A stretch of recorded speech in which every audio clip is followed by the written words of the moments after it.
Hello and welcome in here to Wenzel's World. And so, sitting here relaxing again. Been doing some fencing throughout the day. Well, this afternoon, I should say, anyway. So, I'm give out now, so I'm coming in and sitting down and relaxing and enjoying my pipe right here. This is a Rossi pipe. And so I can't remember now what do they call this here? Don't they call that the author? I think that's what they call it. So, and what did I call it? I think I called it a Rossi pipe. No, it's Savinelli. So anyway, you forgive me. Tired, I guess. So anyway, and I started making this while ago, and all of a sudden the camera just went out, just went blank, and the phone got to acting funny. So anyhow, so I done sat here and done spoke some of this here, and talked a little bit. See if I can't get back in the same frame of mind where I was. Yeah, pipe's gone out. And you, I hope you well. Went and got her water this morning and picked up some feed. And then I went, come back in then and started on this fencing out here. Goats been getting out. Of course, they ain't no big deal. They pretty tame. I just don't want them to get out. I got them two new ones that I got. I don't want them getting out and getting over in the neighbor's yard or something other over yonder.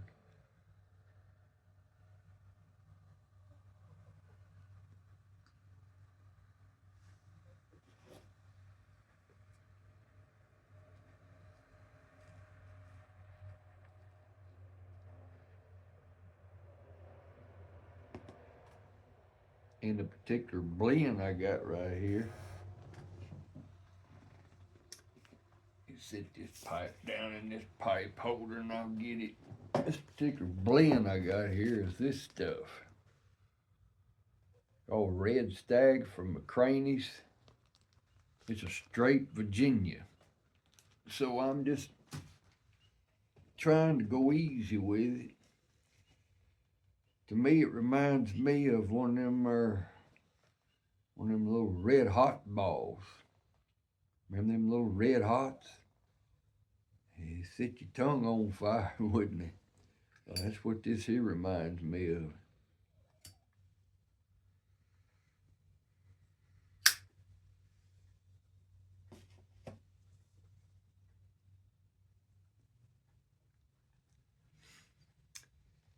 Well, I've been thinking about something.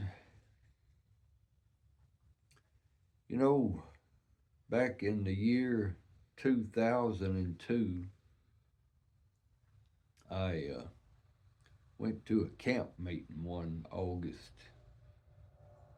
1st of August, and I went to that meeting to seek the Lord. Hadn't been in the pulpit much preaching. I'd resigned a church where I'd pastored, and I was seeking the Lord about what He'd have me to do. And I think it was the second day that morning, there was a man got up to preach. He was in the prison ministry. While he was preaching, it just seemed like the Lord impressed upon me that that's what He wanted me to do. Since I was seeking the Lord, praying and trying to discern the Lord's will about pastorate or evangelism. And so I prayed about it the rest of the week, and so at the end of the week I made it public to the church where our membership was that I believe it was the Lord's will for me to go into the prison ministry. And that was in, like I say, that would have been August of 2002.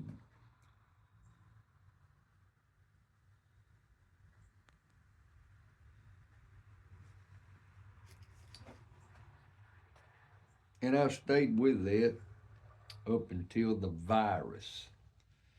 Whenever the virus came along, the coronavirus, and we couldn't go nowhere and do anything. Well, that's what they said anyway. Well, they closed down the prisons. I don't mean they, I mean they stopped all outside ministries from coming in. So that basically done me in then for, what was it, 2 years or something like that, until they started letting people back into the prisons again. And I got cranked up a little bit, but never, it never was like it was before. And so I just, it seemed like the Lord was closing that door. And so in the meantime, I'd started preaching at the county jail where I preach at on Friday nights now.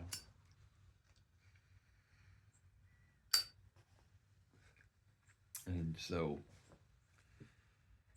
that's where I've been in the county jail, along with pastoring the church and preaching on the radio. But how I got started with that though, so I got a hold of that third preacher that I told you that was preaching that morning. And so I started going to the prisons with him.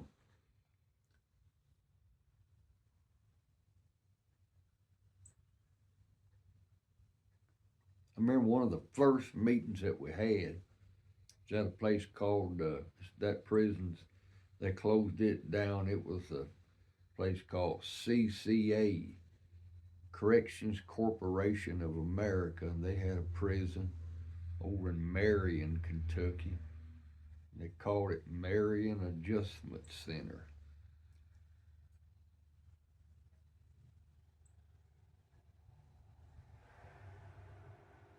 I think we had a 2 night service there. 2 nights. Had services there 2 nights.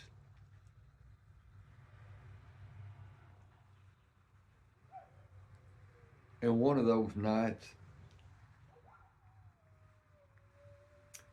I remember one of those inmates, he said he went before the parole board, but they flopped him over for another year. I never will forget what he said. He said, evidently the Lord's not through with me here. He didn't get angry, didn't pout, didn't say, well, if this is what you get for serving God, I'm just going to quit. Nope. That was what he said. He got before the congregation, those inmates, and that's what he said. Evidently the Lord's not through with me here. That's a good way to look at it, isn't it?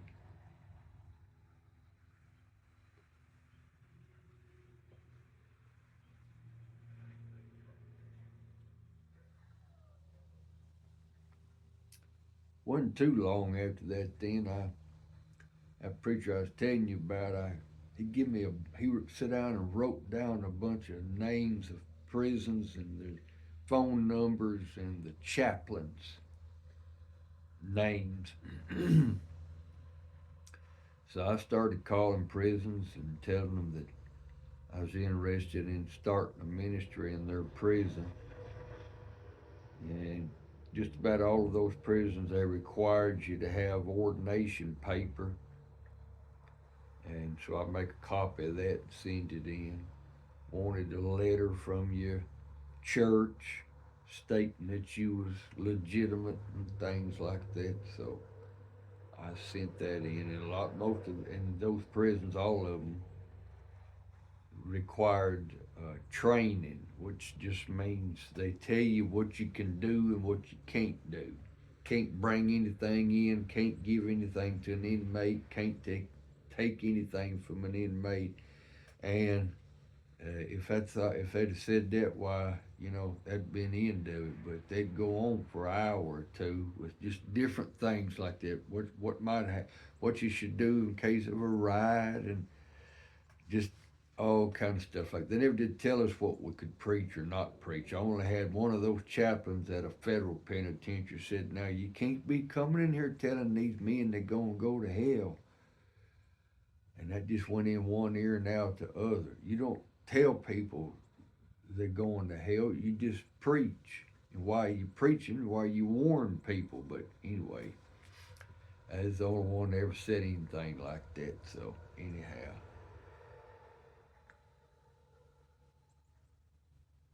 but I believe the Lord used me to help a lot of those men and women too. One of the sweetest services that I'd go to was a women's camp, and I up in Lexington. Federal penitentiary. It was a minimum security camp for women. Had an 8 a.m. service on a Sunday morning, and it wasn't a very big room that we were in. It was probably something like, I don't know, 30 by 30, something like that. And then women packed that room out. And they were sitting out in the hall. And once you got in there, then and got set down, that was it. And when you got up to preach, you just got up and just stood there because they was just like right there. Yeah, here fly. They was just everywhere in there, so just packed out. And they had a choir, them lady inmates at that prison. They had a choir there, and they wore robes. And so I had some good services with those ladies. Remember they sang a song, and that there lady, and she got up there and got to directing the choir and everything. And they were just sitting just right over there. And I don't remember what the name of the song was, but they'd be singing along about something other. Then they'd say, "He is sovereign." Whew. I tell you, make the hair stand up on the back of your neck. Wow. I had some good services with those women there at that particular prison. Most of the prisons I went to was for men. So anyway, but I had some good services. I believe the Lord used me to help some people there. And some of those inmates I've seen since then, they've gotten out. And I will forget one time I was over here in over in India. I think it's Indiana, way down the southern part, close to the Ohio River. Just on the other side was Kentucky. When I got through preaching at that church, they wanted to go over to Kentucky and eat at a particular place.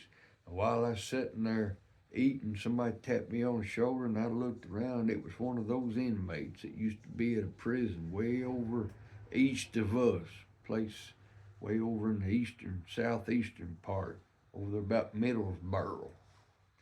And there's a little minimum security prison over there. I started preaching there in 2006, and stayed with it every Friday night till the virus. And that man was an inmate over there. And I said, "Well, what you doing?" He said, "Well, I've been in church this morning."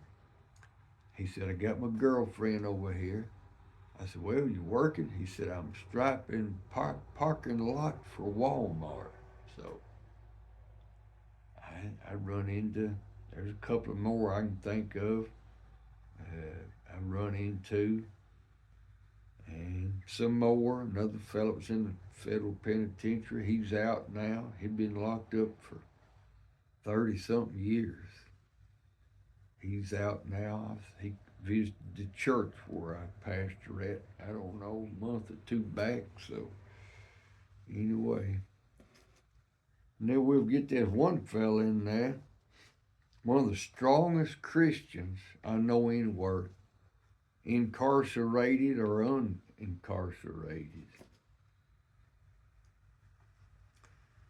And his name was John. And I asked him one time, He come to every service. He's a federal inmate.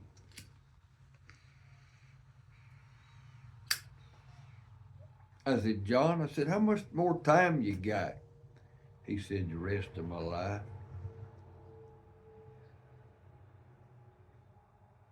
I thought, well, we all got that, don't we?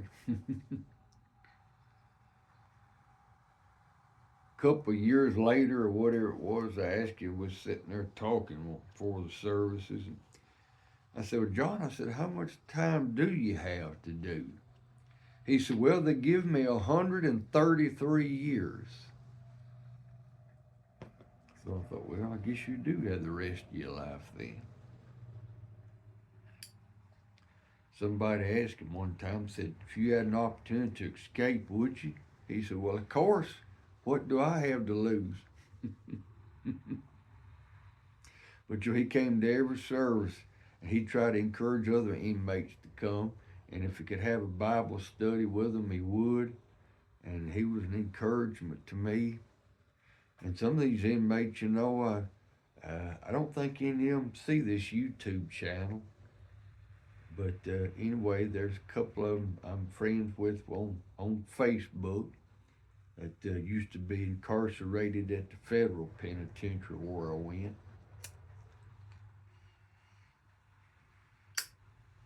And one of them inmates, he heard me preach through the book of Galatians, Hebrews, and Romans. I mean, verse by verse. He's out now, and he married his girlfriend that they were just living together before they got incarcerated. And then she got saved while she was incarcerated, and he got saved somewhere at the county jail or something. And then he had to do his time at the federal penitentiary. And then when they got through with him there, then they put him over into the minimum security camp next door to the federal pen, and I preached to him there. That's where he heard the book of Hebrews, preaching through Hebrews. He's out now, and he's trying to go into places, these dry out places. That's what I call them. You know what I'm talking about, where people go to try to get off drugs and alcohol. He goes to one of them over there where he lives at. And so, anyway, I believe the Lord used me with some of those men. So, anyway, and I stayed with that then. I think it was 18 years I run them prisons. Just here in the state of Kentucky, one time I was in 11 prisons regularly, either once a month, once a week, quarterly, or something like that. And then it began to drop off. I stayed with 9 for a pretty good while, and then it dropped off, and I think I had something like, I don't know, 5 of them, something like that I stayed with regularly, either once a week or once a month. So anyway, while I was going to some of them prisons, a couple of them had riots, and it took a pretty good while to get all that settled. I mean, a year or something before you could get to go back in. They had to do some rebuilding because they burned one of them, and it's just, I'm gonna tell you something other. Incarceration is a totally different world, and trying to preach to those men or women that are incarcerated, that's a unique and a very different ministry.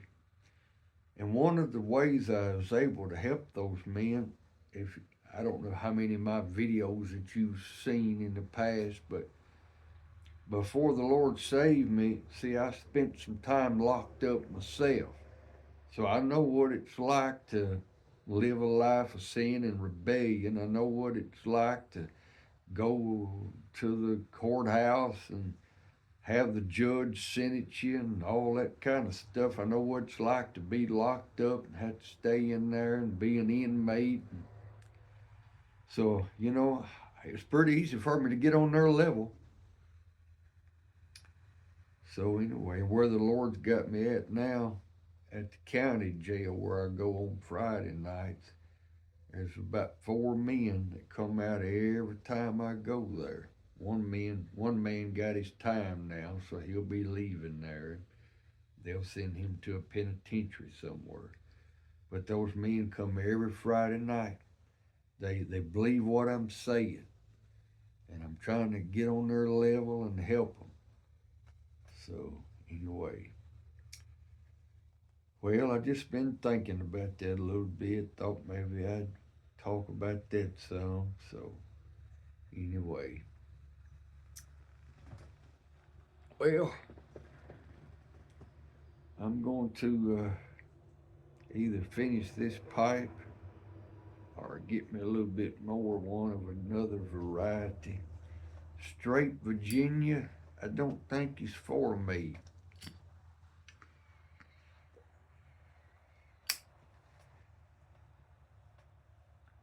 If it has some burley in there and some latakia,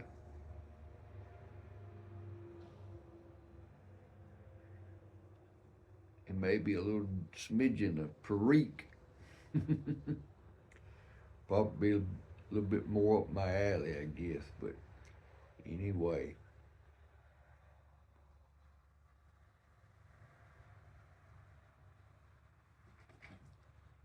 well, I'm gonna get off here. Let you get you something to eat or get you something to drink or view another channel. And again, I appreciate you stopping by and your comments. And if you like this particular channel and you want to see more of it, why, want to be notified when it comes up, if you'll tap on that little bell and you subscribe and tap on the little bell. Usually these, just to let you know, usually these come out on Mondays or Tuesdays one. So you won't be hearing a whole lot from me, just once a week. So, but I appreciate you stopping by. And so you have a good rest of your day or evening.